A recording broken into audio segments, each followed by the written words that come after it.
loud knocks resounded so unexpectedly that I nearly jumped out of my skin. Then I realized the knocking was coming from the front door. I scrambled towards it, unlocking it as fast as I could, not caring who was on the other side. As I opened the door, I pushed past an elderly man who had a look of frustration on his face. "Hey, what the hell?" he shouted. "There's someone in there." I pointed to the apartment, ignoring the man. He peered inside my apartment and asked, "Where? Who?" "I don't know, but they're in the storage room right there, around the corner." I kept pointing, breathing heavily. The man sighed and looked at me. His look was no longer one of anger, but rather pity. "Ah, the storage room. They probably didn't tell you," he said. "Tell me what?" I asked, confused. "Mice," he replied, letting himself inside. He stared at the door and then looked back at me and said, "The storage room is locked tightly or rusted shut, but mice probably found their way in somehow. Must have been a hole in there or something." "Wait a minute, mice?" "Oh, don't worry." He smiled when he saw my concern. "They travel through walls in the building and sometimes make these scratching sounds. You probably heard that." "No, wait. That couldn't have been a mouse. There was someone in there. They slammed the door dash."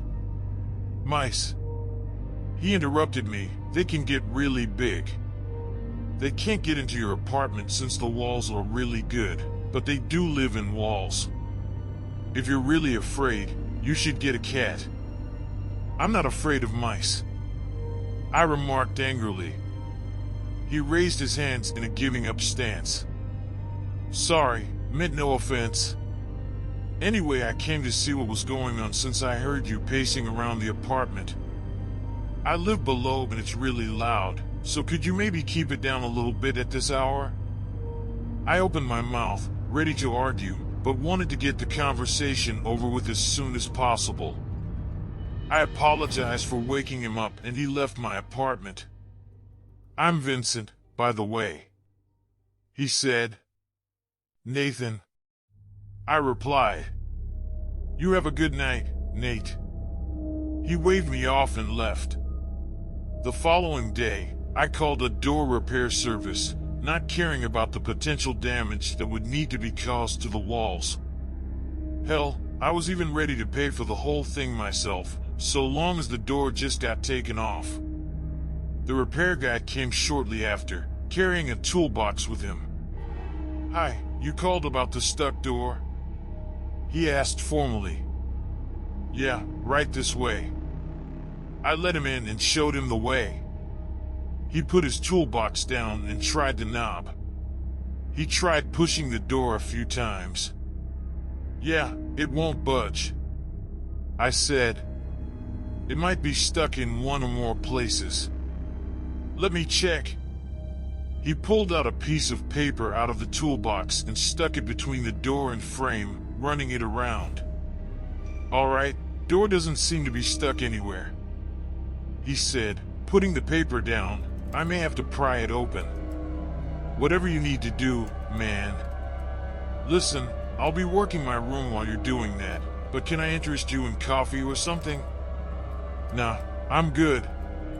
I'll let you know as soon as I'm done here," the man replied, switching his gaze between the tools and the door and never looking at me. I went into my room and spent some time there working on a project, listening to the sounds of clattering tools from the hallway. Soon those sounds grew a lot more intense, followed by a very loud buzzing. He was probably cutting the door down. 30 minutes later, the sound stopped and the man knocked on my door. "So, about the door," he started. "Yes? Did you manage to get it open?" I asked. "That's the thing. I've never seen anything like it. Everything I tried failed. Even the saw couldn't leave a scratch on it. Moreover, but the saw was damaged from contact with the door. It's like a normal wooden door, but it must be reinforced with something, because nothing's getting through it. Well, what do I do then? I asked. Well, you can try hiring some other door services, but I doubt they'd be able to give you a different answer. The more expensive solution would be tearing down the entire wall and taking the door down. I tried to access the hinges, but since the door opens to the inside, the hinges are on the other side, so you're out of luck. I thanked the man for his time and paid him, frustrated beyond words. By then I just figured I'd have to live with this door being locked. I decided the best course of action was to just ignore the door and go on with my life, hoping I would not be woken up again in the middle of the night. That night I went to bed later than usual. I didn't want to admit it to myself, but I was postponing going to bed out of fear that I might be woken up again by some sounds. By the time I finally did go to bed, it was past 1 a.m. I fell asleep fairly quickly and started having some weird dreams. In my dreams, I was standing in front of a giant door surrounded by darkness. I was too small to even reach the knob, but pretty soon, the gigantic knob turned with an echo and the door started opening slowly with a loud creak. I waited in front, in anticipation, unable to see anything in the dark crack which separated the door from the frame.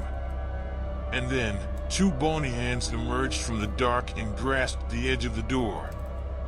I stood there petrified, unable to move a muscle as the door continued to open, the creaking sound never ceasing.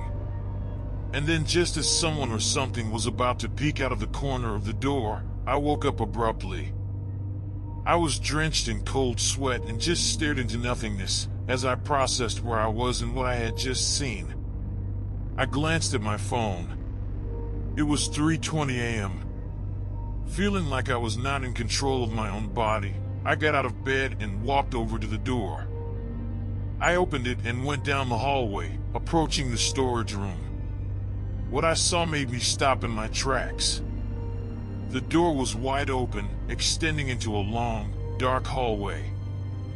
I squinted my eyes while staring at the dark corridor. This didn't make any sense. The corridor, which was supposed to be the storage room, extended to an irrationally long distance, which I could see even through the dark. Was it for some reason going through the adjacent apartment? I stood there transfixed, trying to process what I was looking at. I tried to look past the consuming darkness in front of me, but couldn't.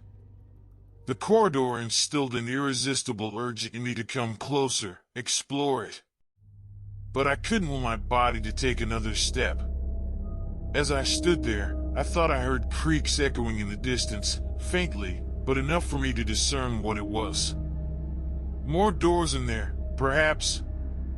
The longer I stood there, the stronger the urge to go inside got, but my gut feeling was telling me it would be a bad idea.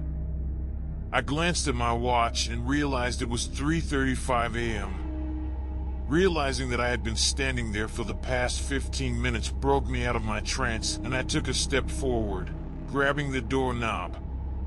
I pulled, but to my surprise, the door remained firmly in place. I grabbed with both hands, yanking hard. It wouldn't budge. I tried grabbing the edge of the door and yanking it back and forth to unstuck it, but again, it was firmly stuck in place. I stepped inside and around the door to try to ram it from the other side, and immediately I was enveloped with cold. It wasn't like the corridor was slightly colder than my living room. It was like there was a very distinct barrier between the two rooms, preventing the heat from going from my apartment into this enigmatic place. I tried pushing the door with all my force, but turning my back to the consuming darkness immediately put me at ease, so after a few shots, I returned to my room. I stared at the corridor again and then noticed something. The door was less open than when I first saw it. I sat down on my couch across the door, staring at the darkness, thinking I would start seeing a face any moment there. I wanted to test something. I sat there until 3:55, and by then, the door was more than halfway closed. I was right. The door was closing on its own. I sat some more, and at exactly 4:19 there was a distinct clicking noise of the door locking. I had almost drifted into sleep by then, so this noise jolted me out of my drowsiness. When I looked up, the door was closed and locked firmly again. Did this happen every night? I had to find out. I worked from the living room the next day, carefully glancing at the storage door every couple of minutes. Did the landlord know about this? I wanted to contact him, but I also didn't want to freak him out with something he didn't potentially know and close the apartment down. And on top of that, I had no means of contacting him. There was no phone number or address, just a bank account and name. I figured that the previous tenant must have known something, so I contacted the real estate agency. I had Nicholas' number, so I contacted him. "Hi Nicholas, I'm the guy who took the apartment at." I gave him the address of the apartment. "Yeah, I remember. Nate, right?" "Yeah. Everything okay with the apartment?" "Yeah, everything is great." I faked a smile despite Nicholas not being able to see my face. I actually had a question about the previous tenant. There was a short pause. "Yeah? What about her?" he asked. "Is there a phone or address I can contact her on? I think she left something here and I want to give it back to her." "Oh." Nicholas stuttered. "Actually, we aren't really allowed to give clients information. But if you want, I can send someone from the company to pick it up and have them bring it to her." "I see. You know what? It's actually not a big thing. I'm sure it's not important." I put the sentence together barely. "All right, if you're sure. Well, do let me know if you happen to need anything else, all right?" "Yeah, thanks, Nick. Have a good one." Something about the way Nicholas spoke seemed off. Like someone who's caught in an uncomfortable situation they didn't want to be in and needs to think of an excuse quickly. I considered the possibility that the agency might know more than they let on, but figured there was not much I could do about it for now. I finished work soon, did some chores, and took a 2-hour-long nap in the afternoon. I had no intention of sleeping tonight and wanted to be ready. I watched TV until late in the evening, glancing at the door every now and then, and drank absurd amounts of coffee. 3 a.m. I turned off the TV and stared at the storage door. I remembered the first time I saw it and I was full of curiosity. Now I still had that curiosity, but it was mixed with fear. 3:15 a.m. The door remained closed. My phone vibrated on the table loudly, startling me. I grabbed it and turned off the vibration, annoyed at the interruption. 3:18 a.m. I put my phone down and rubbed my eyes, feeling the weight of sleeplessness on my eyelids. A few moments later, a loud clicking noise resounded in the room. The door. I stood up, my heart thumping in my chest. I waited in anticipation, but nothing happened. I started to think I heard the click somewhere else instead, but my doubts were washed away when the loud creaking noise from my dream last night started again. The door was opening. I watched as more and more of the darkness from the corridor got revealed, making me feel uneasy like yesterday. The painfully loud creaking of the door ended when it fully opened, leaving me to stand in silence in front of the unknowingly long corridor ahead of me. I took a step closer, trying to see through the darkness. I turned on my phone's torch and pointed it there, but it only illuminated enough for me to see the darkness stretching further.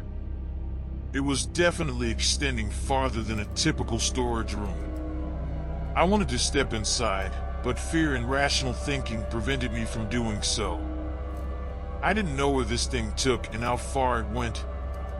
and not to mention the fact that I had no adequate light to go in. And if the door closed on me before I left, I could be stuck in there until tomorrow night. Or longer. I had to make sure what I would be getting into. So I decided to wait instead. I sat on the couch and sure enough, at 4:19 a.m. sharp, the loud click of the lock resounded and the door was locked once again. I had to know what was in there. I just had to. The following day I bought a torch and a very long rope. I didn't know how far that thing went and if it had any crossroads, so I wanted to be safe. I mean, for all I knew, it ended only after a dozen feet, but something told me that that wasn't the case. I got back home and barely had the time to take the rope and flashlight out of the bag before I heard the doorbell ring. It was my neighbor Vincent. "Hi, neighbor." He smiled. "Got a minute?" "Sure, wanna come in?" I asked, gesturing for him to come inside. "Yeah, sure," he said and walked in. He glanced at the flashlight and rope on the table and asked, "Going mountain climbing?" He asked. "Oh, just going hiking this weekend." I made up an excuse quickly. "Oh, nice. Where will you be going?" "The usual, most likely, Trail 3. I quickly said. "Trail 3? Hasn't that trail been closed for a while now?" Vincent asked suspiciously. "Has it?" I made a surprised facial expression. I thought it was open. "Not as far as I can tell. Something happened there a while ago and they closed it down until further notice. You can take Trail 5 though." Please like, share, and subscribe. Press the notification bell to be notified of future videos. Part 3 to come.